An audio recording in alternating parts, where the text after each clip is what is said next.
अध्यात्म विज्ञान कोई धर्म या संप्रदाय नहीं है, ये स्पिरिचुअल साइंस है जो कुदरत के कानून पर आधारित है। ये विज्ञान पूरे ब्रह्मांड के सभी रहस्यों को उजागर करता है और जीवन के सभी पहलुओं को समझने के लिए एक नई दृष्टि देता है। इसी को आर्ट ऑफ विजन कहते हैं, दुनिया को देखने की एक नई दृष्टि, जो अध्यात्म विज्ञानी परम पूज्य स्वामी श्री कमलेशानंद जी के निर्देशन में सनातन सत्य का अनुसंधान कर हमारे जीवन को प्रकाशित करे। जय सच्चिदानंद। અને મેં આખી જિંદગીમાં નક્કી કર્યું છે, જગતને પોસાય યા ના પોસાય, અથવા જગત સ્વીકારે યા ના સ્વીકારે, મારે સનાતન સત્યથી બીજી વાત છેલ્લા શ્વાસ સુધી કરવી નથી। સમજાય છે? જગતને હવે ઘણા મને કહે કે સ્વામીજી આ તમારી કુદરત, કુદરતી કાનૂન, કુદરતી રચનાની વાતો કેટલા લોકો માનશે, કેટલા લોકો સ્વીકારશે, ખ્યાલ આવ્યો? એવું મને પૂછે ત્યારે મારો જવાબ શું છે? જવાબ શું છે? જો મેં કીધું, રામ અને કૃષ્ણએ આટલા મોટા આયુષ્યમાં ક્યારે 5 વ્યક્તિઓ આગળ પ્રવચન નથી કર્યું, બોલતા નથી, તે નાના થઈ ગયા, પણ આ 5000 પછી આજે 50 કરોડ લોકો એને માનતા થઈ ગયા, બોલતા નથી। તમારી વાતમાં પાવર હોવો જોઈએ, દુનિયા આજ નહીં તો કાલે સ્વીકાર્યા વગર છૂટકો નથી।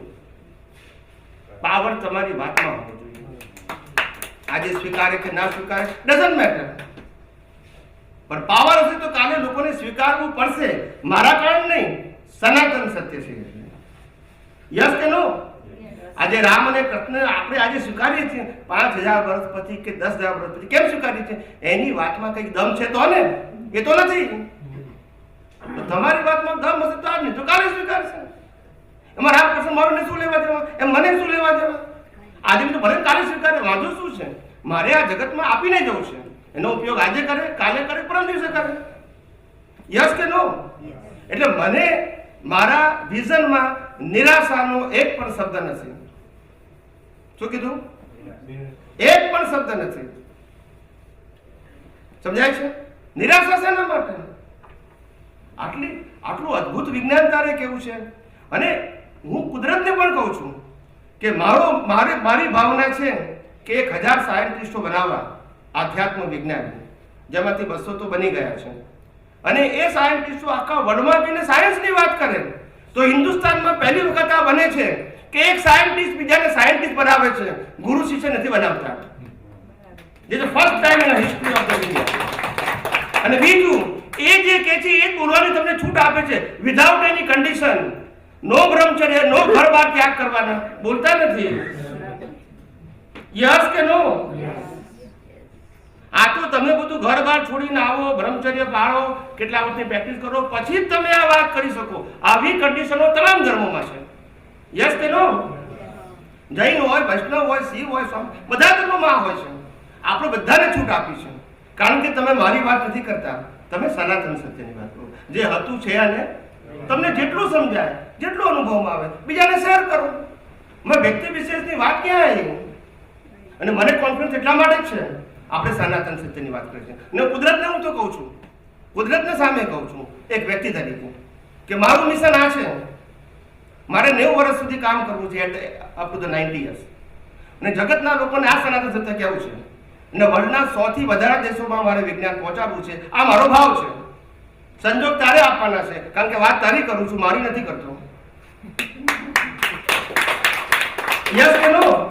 અને હું જે કહું છું એ જ કહું છું, જે કહું છું એ જ પ્રાર્થના કરું છું। મારે એમાંથી કશું એચીવ કરવું, મારે તો જે મને આ જગતનું સનાતન સત્ય સમજાયું, અનુભવમાં આવ્યું, એને મારે શેર કરવું છે। સંજોગ તારે આપવાના છે, અને સંજોગ નહીં મળે તો મને વાંધો નથી, કુદરતે નથી આપ્યા, મારા ભાવમાં કોઈ કમી, બસ આ નહીં તો આવતા અવતારે આપશે। મને સહેજ પણ નેગેટિવિટી નથી। સમજાય છે કે નહીં? આત્મવિશ્વાસ તો હોવો જોઈએ કે નહીં? હું આ જગતમાં સનાતન સત્યને સાબિત કરવાનો છું। અને કોઈ પણ વ્યક્તિ સત્સંગ કરે,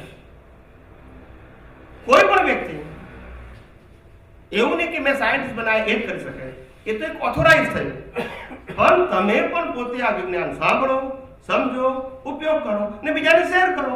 એમાં તમે ક્યાં કોઈ વ્યક્તિની વાત કરો છો? તમારે કોઈ વ્યક્તિની વાત કરવી હોય, ધર્મની વાત કરવી હોય, ગુરુની વાત કરવી હોય, શાસ્ત્રની વાત કરવી હોય તો તમારે કોઈના પરમિશનની જરૂર છે. પણ તમારે તો સનાતન સત્યની વાત કરવી છે તો છે જ. એનું કોઈની માલિકી છે કોઈ નહીં તો પછી શું વાંધો છે? પણ આવું હિન્દુસ્તાનમાં હજારો વર્ષોથી આ બન્યું નથી. યસ કે નો? બધાને છૂટી આપી છે. નો રિસ્ટ્રિક્શન એટ ઓલ. અહીંયા ખરેખર કહીએ છીએ નો લો અહીંયા છે. કોઈ લો જ નથી. છે કોઈ કન્ડિશન છે આપણી વિજ્ઞાનમાં કે તમારે આમ કરવાનું, આમ ના? કોઈ કન્ડિશન છે? વિચાર કરો. નિષ્પક્ષપાતો અહીંયા છે કારણ કે રિલેટિવ સત્યની વાત ના થતી હોય તો પક્ષપાત હોય? વિચાર કરો. અહીંયા નિષ્પક્ષપાતી વાત છે કારણ કે રિલેટિવ સત્ય હોય તો પક્ષપંથ આવે ને. તમે વિચાર કરજો કે આ વિજ્ઞાનની હાઈટ કેટલી છે. જ્યારે વિચાર, હું તો આ તમને કહું છું પણ નથી કહેતો એ વસ્તુ નથી એવું નથી. એ તો સમય સંજોગ પ્રમાણે નીકળે. બહુ હાઈટ ઉપર છે આ વિજ્ઞાન. અને હું કહું છું કે 2% 5% તમને આખી લાઈફમાં અનુભવ થાય તો જબરજસ્ત મોટી ક્રેડિટ છે કમ્પેર ટુ રિલેટિવ સત્યની ક્રેડિટ. રિલેટિવ સત્યના જ્ઞાનથી તમને દેવલોક મળે એના કરતા સનાતન સત્યથી હ્યુમન લાઈફ પણ તમારું બેસ્ટ હશે. કારણ કે પ્રશ્ન વિઝનનો છે, પ્રશ્ન સંજોગોનો નથી. સંજોગો તો આવીને જતા રહેવાના છે. દેવલોકમાં આવીને પુણ્ય ખાલી કરીને પછી પાછું જવાનું ને. એચિવ શું કરવાનું? કંઈ નહીં. જ્યારે અહીં તો ડેવલપમેન્ટ ક્યારે નાશ થતું નથી, કેરી ફોરવર્ડ થાય. That is a plus point.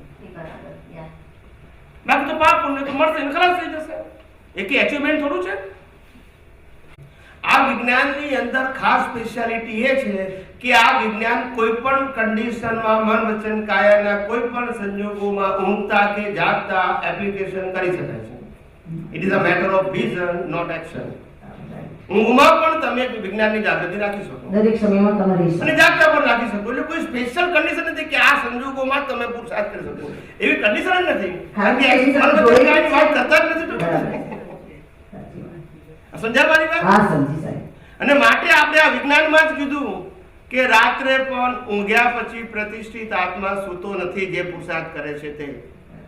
સમજાયું કે નહીં? હા, સમજી. એટલે પ્રતિષ્ઠિત આત્મા તો લાઈવ પ્રતિષ્ઠિત આત્મા તો ઊંઘમાં પણ એ તો જાગતો હોય છે. એનો ઊંઘ ના હોય. આ મિકેનિકલ ઊંઘ છે. થાક એને લાગે, પેલા થોડો થાક લાગે. વચરાનો જ ખેલ છે બધો.